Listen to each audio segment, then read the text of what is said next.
साथियों नमस्कार, वंदे मातरम, जय हिंद। राजू मिश्रा, विश्व शक्ति पार्टी का प्रदेश उपाध्यक्ष, हरियाणा किसान मजदूर जागृति मंच का संयोजक और अखंड हिंदू राष्ट्र मोर्चा का सहयोगी। जैसा कि साथियों आज के टॉपिक पे आप लोगों ने देखा कि 20वीं सदी का सबसे बड़ा लूट का पर्दाफाश। तो जी हाँ दोस्तों, आज वाकई 20वीं सदी का सबसे बड़ा, मैं समझता हूं कि इससे बड़ा लूट कांड कोई हो ही नहीं सकता, क्योंकि जिस आजादी के सपने हमारे देश के महान क्रांतिकारी शहीद ने देखे, आज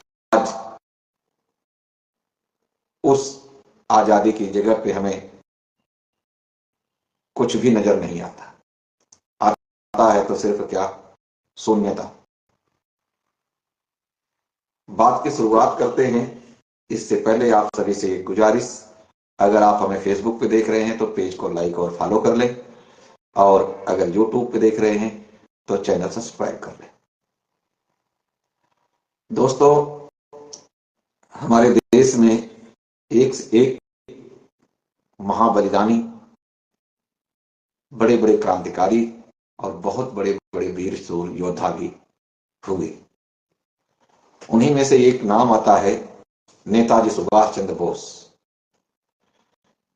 नेताजी सुभाष चंद्र बोस का व्यक्तित्व का वर्णन हमारे जैसे तुच्छ लोग तो क्या कर सकते हैं, लेकिन फिर भी जितनी हमें जानकारी है उसके अनुसार अगर मैं बताऊं तो नेताजी सुभाष चंद्र बोस दुनिया के लीडर थे, न कि केवल भारत के।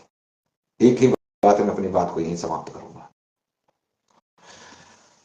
जुलाई 1943 में राज बिहारी बोस जी ने सुभाष चंद्र बोस जी को, नेताजी को यह बताया कि हम पूर्ण रूपेण से जापान और जर्मनी पर निर्भर है आर्थिक दृष्टिकोण से। तो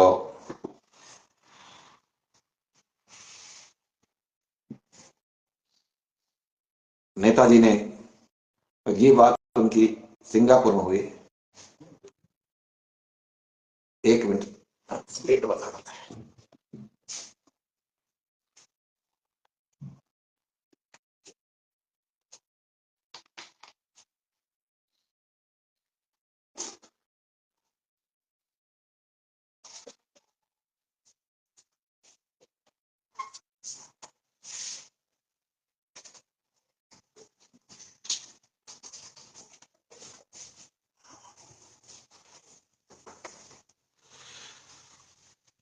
जब राज बिहारी बोस जी ने नेताजी को यह सुझाव दिया कि हम तभी आजादी के सपने देख सकते हैं जब तक हम अपनी मुद्रा का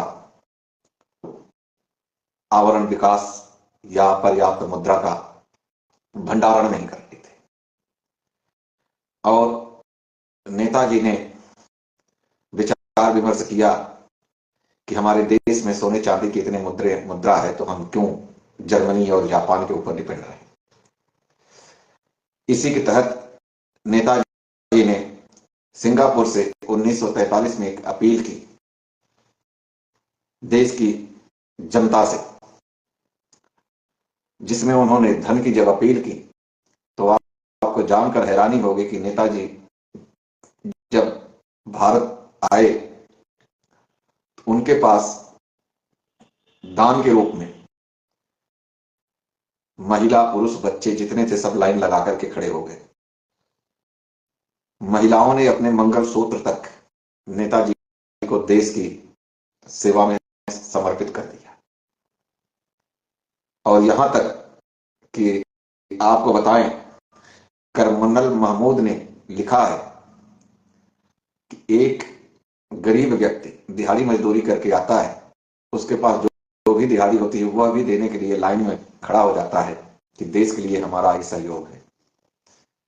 तो उसको कर्नल साहब समझाते हैं कि तू एक दिहाड़ी मजदूर आदमी है, तो ऐसा कर आधा दे दे, आधा अपने बच्चों के लिए लेके जा। लेकिन देश का जज्बा ऐसा था उस समय लोगों के अंदर कि उस व्यक्ति ने उनकी बात मान के आधा तो रख लिया, आधा दे दिया, लेकिन थोड़ी देर बाद वो पुनः लाइन में लगा मिला। तो बोला जी मैंने तो आज ये संकल्प किया था कि आज की मेरी जितनी भी मजदूरी होगी वो मैं नेताजी को दूंगा। कैसी कैसी आपको बातें बताएं, यहां तक कि नेताजी के पास एक गरीब महिला आई, उसके हाथों में चंद सिक्के थे, वो देने के लिए आई, उसके कपड़े फटे हुए थे, लेकिन जब वो आई नेताजी को देने के लिए तो नेताजी उसकी तरफ देख रहे हैं, न उनकी हिम्मत हो रही कि उससे वो पैसा ले ले, न उनकी हिम्मत हो रही है कि उसको इग्नोर कर दे। अंततोगत्वा नेताजी ने ले लिया और लेने के बाद उस महिला की खैर तो काफी लंबी कहानी है, लेकिन इस तरीके से जब करते करते नेताजी के पास पूरा स्वर्ण भंडार और ये सारी चीजें आ गई और आजाद हिंद बैंक का स्थापना की नेताजी ने, लगभग 33% व्यापार हमारे देश का चलने लग गया आजाद हिंद करेंसी से। लेकिन अंग्रेजों को ये चीज नागवार, जापान और जर्मनी भी इस चीज को नहीं स्वीकार करता था, क्योंकि वो चाहते थे कि हमारे ऊपर ही ये डिपेंड रहे। इसी दरमियान हमारे देश के चंद गद्दार नेता वो अमेरिका जाते हैं और अमेरिका के अंदर एक मीटिंग होती है। उस मीटिंग के बाद नेताजी सुभाष चंद्र बोस के द्वारा बनाया गया आजाद हिंद बैंक को सील कर दिया जाता है और उसके खजाने को ये लोग जब्त कर लेते हैं। और जिस खजाने को ये जब्त करते हैं उस कानून का नाम था आर्मी प्रॉपर्टी कंजर्वेशन एक्ट। उसके तहत इन्होंने उस खजाने को जब्त कर लिया। जब्त करने के बाद आगे की कहानी बड़ी दिलचस्प और किस तरीके से उस धन संपदा का बंदरबांट हुआ यह भी आपको जानकर बहुत ही ज्यादा घृणा हो जाएगी। जब हमारे प्रधानमंत्री 1947 के जवाहरलाल नेहरू उर्फ जवाहर खान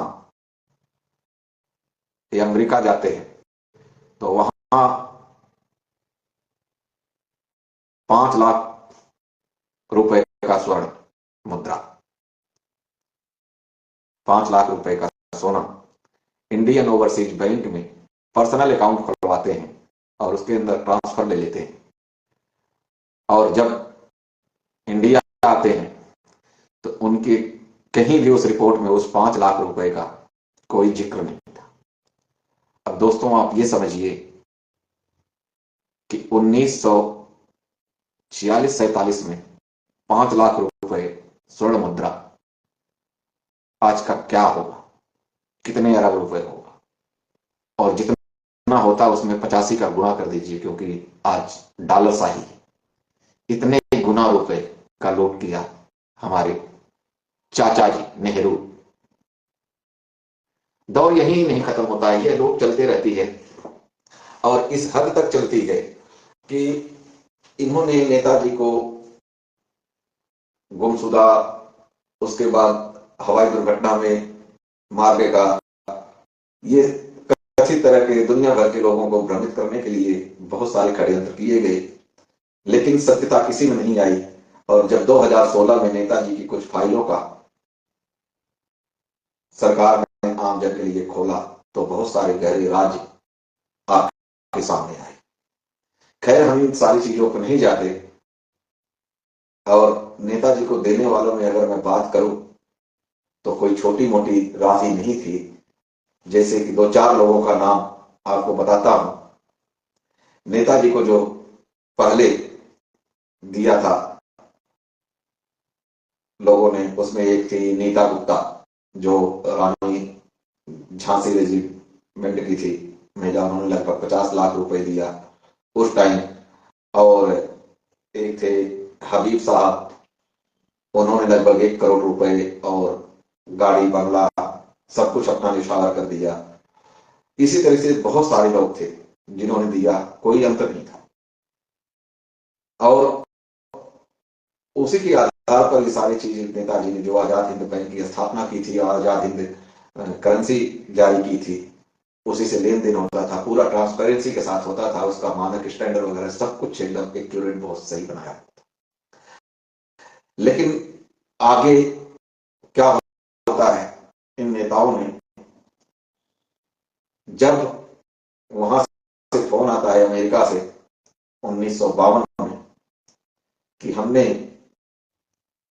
कुछ लोगों को पकड़ा हुआ है और उनसे कुछ राशि हमने जब्त की है जो भारत के धन है, बताइए उसको क्या करना है। तो हमारे जवाहर खान और जवाहरलाल नेहरू जी कहते हैं कि आप इसको जो हमारा इंडियन ओवरसीज बैंक में जो हमारा खाता है उस खाते में ट्रांसफर करें। उन्होंने मना कर दिया कि नहीं, यह सरकारी खजाना है, इसलिए ऐसा नहीं कर सकते। तब नेहरू जी कहते हैं कि इसको आधा भारत को और आधा पाकिस्तान को दे दिया जाए। फिर वहां से संदेश आता है कि ठीक है, हम भारत पाकिस्तान से बात करते हैं। तो नेहरू जी स्वयं कहते हैं कि नहीं, आप बात नहीं करेंगे, हम स्वयं पाकिस्तान के प्रधानमंत्री से बात करें। अब आप खुद ही सोच सकते हैं कि किस हद तक ये जिनकी हम बाल दिवस मनाते हैं, किस हद तक गद्दार नेता थे हमारे देश के। और जब इनके पास फोन आता है या सूचना आता है कि भाई हमने जापान में 2 व्यक्तियों को पकड़ा है जिनके पास आजाद हिंद करेंसी है या आजाद हिंद बैंक का धन है, जो अपने जीविका पोषण के लिए खर्च कर रहे हैं, इनका क्या करना है, तो कुछ नहीं बोला जाता। जब वहां से पूरा बकायदा फाइल बन के आती है तो उसके ऊपर नेहरू जी लिख देते हैं सीन, देख लिया, आगे कुछ नहीं। इस हद तक ये हमारे नेता गिरते चले गए।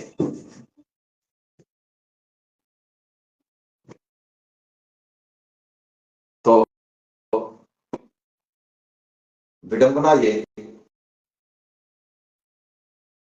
आज तक हमारे देश में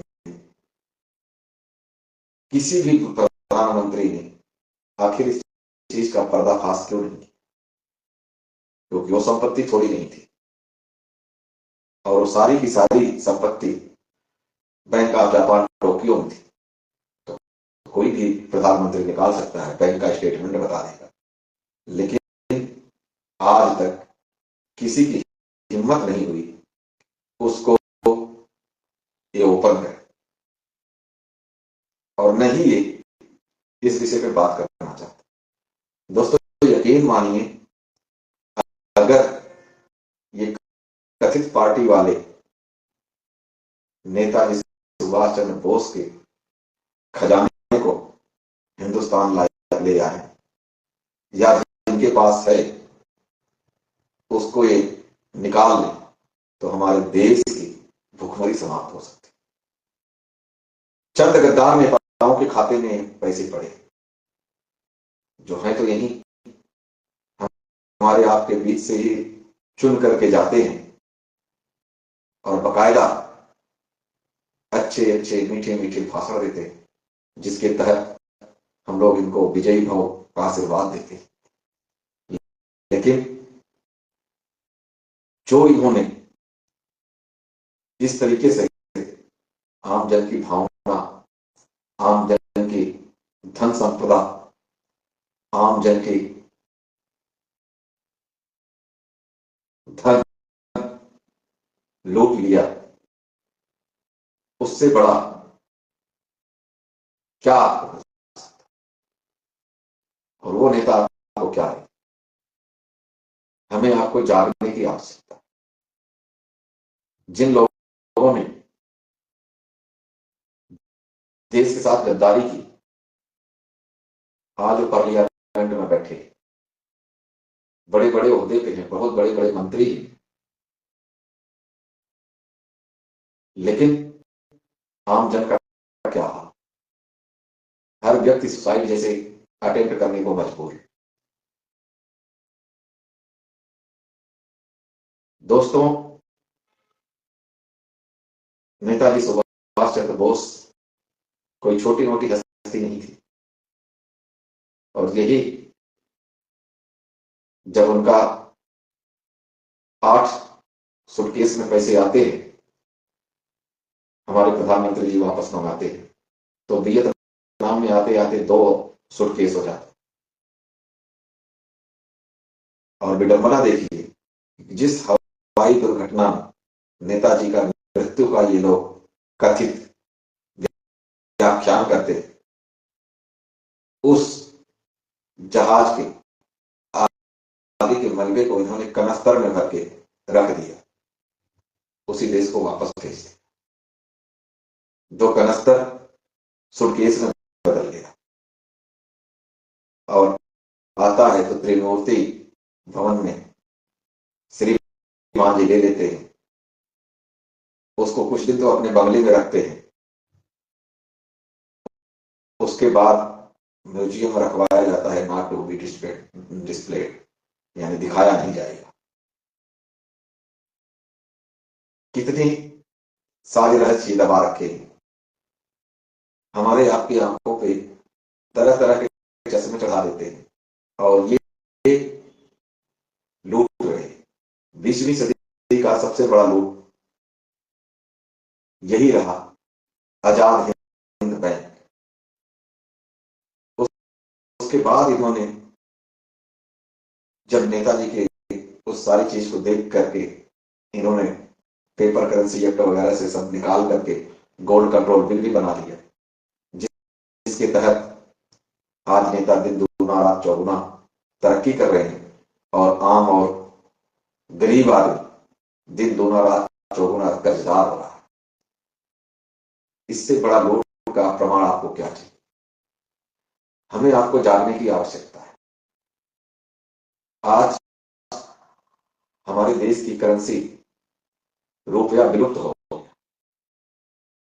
पैसे में तब्दील हो, क्योंकि डॉलरशाही सरकार, डॉलर को वरीयता दी गई, स्वर्ण भंडार को लूटा गया, कागज के टुकड़े हमारे आपके हाथ में दे दिए गए, और विडंबना देखिए कि आज डॉलर 85 रुपए प्लस जा रहा है और रुपया डाउन।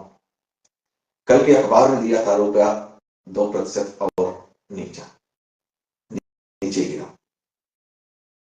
यानी जिस रुपये के ऊपर, जो रुपया हमारे पूरे विश्व की सबसे बड़ी करेंसी थी, आज वो चंद पैसों में आ, इससे बड़ी लूट क्या हो। और इस लूट को कोई और नहीं लूटा, सिर्फ और सिर्फ नेताओं ने लूटा। यह हमारे आपके बीच का एक भ्रम है कि कांग्रेस आएगी तो ये कर देगी, बीजेपी आएगी तो ये कर देगी, जबकि ऐसा कुछ नहीं। जितना दिन कांग्रेस ने लूट लिया,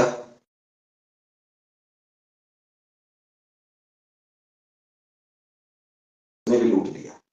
एग्जाम्पल के तौर पे हमारे देश के अभी नए नए उभरते नेता जैसे केजरीवाल, ये बार बार कहते थे कि केजरीवाल दिल्ली का लाल केजरीवाल, गाड़ी नहीं लेंगे, बंगला नहीं लेंगे, कुछ नहीं लेंगे, ये नहीं लेंगे, बड़े ड्रामा किया, लेकिन सब कुछ लिया। आज करोड़ों रुपए अपने बंगले पे लगाकर किशोर इन्वेस्ट करवा रहे हैं, किससे? जनता के पैसे से। सबसे ज्यादा पूरे भारत में अगर किसी मंत्री मुख्यमंत्री की सैलरी है तो दिल्ली में, ये जो लोग लूट कर रहे हैं, क्योंकि आम आदमी के दिमाग में इन्होंने पार्टी वाइज डाल दी, डिवाइडेशन। रूल्स वही है अंग्रेजों के, बांटो और राज करो। हम आप इसको समझ नहीं पा रहे। क्यों? क्योंकि हमारे आप के ऊपर चश्मा चढ़ा। विडंबना तो ये देखिए कि आज हमारे देश में गरीब आदमी गरीब होते जा रहा है और अमीर आदमी अमीर होते जा रहा है। आखिर ऐसा क्यों? क्योंकि हमें आपको जो सपने दिखाए जाते हैं, हम उन सपनों में विश्वास करते हैं, अपनी मानसिकता ये हमारे ऊपर थोप जाते हैं। हम लोगों का डीएनए जो है वह मौखिक बातों पर विश्वास करते रहा और इसी का फायदा ये नेता लोग उठाते हैं। इसी के तहत हम लोग गरीब होते जा रहे हैं। दोस्तों, हमें आपको जागने की आवश्यकता है, सवाल करने की आवश्यकता है, पूछने की आवश्यकता है कि भाई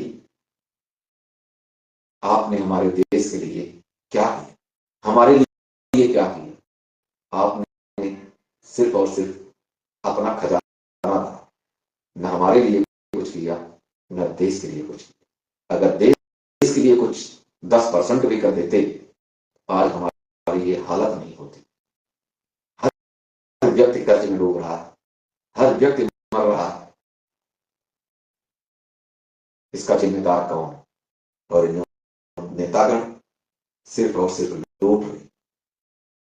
सिर्फ लूटना ही इनका उद्देश्य। इनका कोई मतलब नहीं है कौन गरीब है, कौन अमीर है, कौन क्या है, उससे कोई मतलब नहीं। इनको सिर्फ अपने जेब भरने से मतलब है। तो दोस्तों, हमें आपको जागना हो, सवाल जवाब करना हो। मैं ये नहीं कहता कि आप हमारे संगठन से जुड़िए, मैं ये नहीं कहता कि आप हमारी पार्टी से जुड़िए, लेकिन आप देश से जुड़िए, देश हित की बात सोचें। मैं यहां आपको किसी के खिलाफ भड़काने नहीं आया, किसी के ऊपर टीका टिप्पणी नहीं कर रहा। इतिहास के पन्नों में जो बातें दर्ज है, मैं वही बातें आपको बताता हूं। उस पर विचार करने की आपको आवश्यकता है। आपको हमारे विचार अच्छे लगे, हमारे साथ जुड़िए। किसी और के विचार अच्छे लगे, उसके साथ जुड़िए। आपको कोई बाध्यता नहीं, लेकिन इतना जरूर करें, आप देश के लिए, देश हित के लिए कुछ न कुछ जरूर करें, कुछ न कुछ जरूर सोचें।